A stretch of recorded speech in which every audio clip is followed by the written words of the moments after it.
प्रधानमंत्री नरेंद्र मोदी ने आज मुख्यमंत्रियों और उच्च न्यायालयों के मुख्य न्यायाधीशों के संयुक्त सम्मेलन का उद्घाटन किया। इस अवसर पर पीएम ने कहा कि अब आजादी के अमृत महोत्सव में न्यायपालिका और सरकार का दायित्व बढ़ गया है। उन्होंने कहा कि हम किस तरह से अपनी न्याय व्यवस्था को इतना सक्षम बनाएं कि वर्ष 2047 में जब भारत आजादी के 100 वर्ष पूरे करे, तब भी हमारी न्याय व्यवस्था भारत की आकांक्षाएं पूरी करने में सक्षम हो और उन पर खरी उतर सके। यही प्रश्न आज हमारी प्राथमिकता होना चाहिए। भारतीय सेना के अनुभवी अधिकारी जनरल मनोज पांडे भारत के नए सेना प्रमुख बन गए हैं। शनिवार को उन्होंने सेना प्रमुख के रूप में कार्यभार ग्रहण कर लिया है। बता दें, उन्होंने जनरल MM नरवणे की जगह ली है। खास बात यह है कि general Manoj Pande corps of engineers के पहले अधिकारी हैं जो सेना प्रमुख का पद संभालेंगे।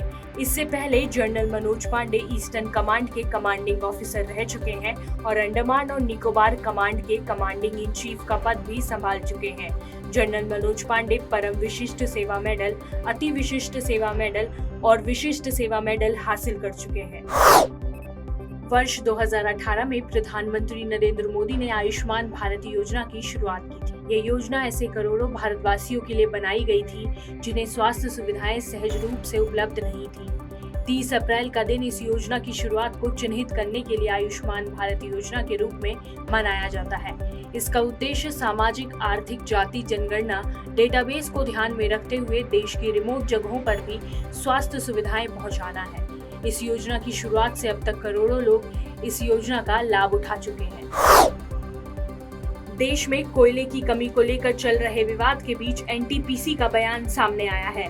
NTPC ने कहा है कि उसके पास कोयले की कोई कमी नहीं है। NTPC के अनुसार ऊंचाहार यूनिट 1 को छोड़कर उसकी ऊंचाहार की 5 और दादरी की सभी 6 इकाइयां पूरी क्षमता के साथ चल रही हैं और इन्हें नियमित कोयला आपूर्ति भी मिल रही है। दिल्ली के शाहीन बाग ड्रग्स बरामदगी मामले में NCB की गिरफ्त में आए 2 अफगानी नागरिकों समेत चारों आरोपियों को 7 दिन की रिमांड में भेज दिया गया है।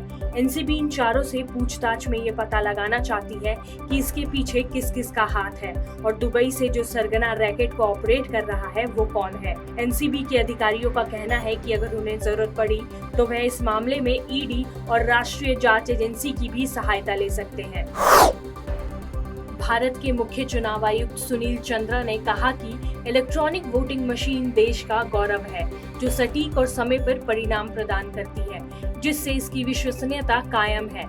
उन्होंने कहा कि दुनिया भर के कई देश यह जानने के लिए उत्सुक हैं कि भारत समय पर और सही तरीके से चुनाव परिणाम कैसे देता है। चंद्रा ने ये बात दिल्ली के बख्तावरपुर में नवनिर्मित एकीकृत चुनाव परिसर के उद्घाटन के बाद कही। उन्होंने कहा कि अपनी खास प्रोग्रामिंग के चलते EVM से छेड़छाड़ भी नहीं की जा सकती है, जो इसे और अधिक विश्वसनीय बनाता है। यस बैंक धोखाधड़ी मामले में केंद्रीय जांच एजेंसी CBI ने शनिवार को एक बड़ी कार्रवाई की है। एजेंसी ने इस मामले में मुंबई और पुणे में संदिग्ध लोगों के 8 ठिकानों और कार्यालयों पर छापेमारी की है। इस छापेमारी के दौरान यहां से कई दस्तावेज भी जब्त किए गए हैं। हाल ही में CBI ने इस मामले से जुड़े बिल्डर संजय छाबड़िया को भी गिरफ्तार किया था। छाबड़िया की गिरफ्तारी के बाद इस मामले में CBI ने अपनी कार्रवाई तेज कर दी है। देवभूमि उत्तराखंड में 4 धाम सहित श्री हेमकुंड धाम की यात्रा के लिए अब तक करीब 3 लाख श्रद्धालु अपना पंजीकरण करा चुके हैं। यात्रा को लेकर चारों धामों में जोरों शोरों से तैयारियां की जा रही हैं। इसके साथ ही अब तक संयुक्त रोटेशन यात्रा व्यवस्था समिति के तहत करीब 700 बसों की एडवांस बुकिंग हो चुकी है। बता दें, अक्षय तृतीया यानी 3 मई को यमुनोत्री और गंगोत्री धाम के कपाट खोल दिए जाएंगे। वहीं केदारनाथ धाम के कपाट 6 मई और बद्रीनाथ धाम के कपाट 8 मई को खुल जाएंगे, जबकि श्री हेमकुंड धाम के कपाट 22 मई को खोले जाएंगे। भीषण गर्मी और हीट वेव से लोगों का घरों से बाहर निकलना मुश्किल हो गया है। कई राज्यों में पारा 45 डिग्री सेल्सियस के पार पहुंच चुका है। उत्तराखंड में गर्मी बेहाल करने वाली है, वहीं मैदानी क्षेत्रों में फिलहाल राहत के कोई आसार नहीं है। शुक्रवार को सबसे ज्यादा तापमान उत्तर प्रदेश के बांदा में 47.4 डिग्री सेल्सियस रहा, जबकि 46.8 डिग्री सेल्सियस के साथ प्रयागराज दूसरे स्थान पर रहा। वहीं राजधानी दिल्ली का स्पोर्ट्स कॉम्प्लेक्स 46.4 डिग्री सेल्सियस के साथ देश में तीसरा सबसे गर्म शहर रहा। राजस्थान के श्री गंगानगर में भी तापमान 46.4 डिग्री सेल्सियस रहा। अफगानिस्तान में मस्जिदों पर हमले रुकने का नाम नहीं ले रहे हैं। अब राजधानी काबुल की एक मस्जिद में जोरदार धमाका हुआ है। जानकारी के अनुसार इस ब्लास्ट में अब तक 50 लोगों की मौत हो चुकी है। यह हमला काबुल की एक सुन्नी मस्जिद में हुआ है। घटना में 20 लोग गंभीर रूप से घायल भी हुए हैं, जिन्हें इलाज के लिए अस्पताल में भर्ती करा दिया गया है। बता दें, इससे पहले 21 अप्रैल को एक मस्जिद और 19 अप्रैल को एक स्कूल में भी इस तरह का हमला हो चुका है।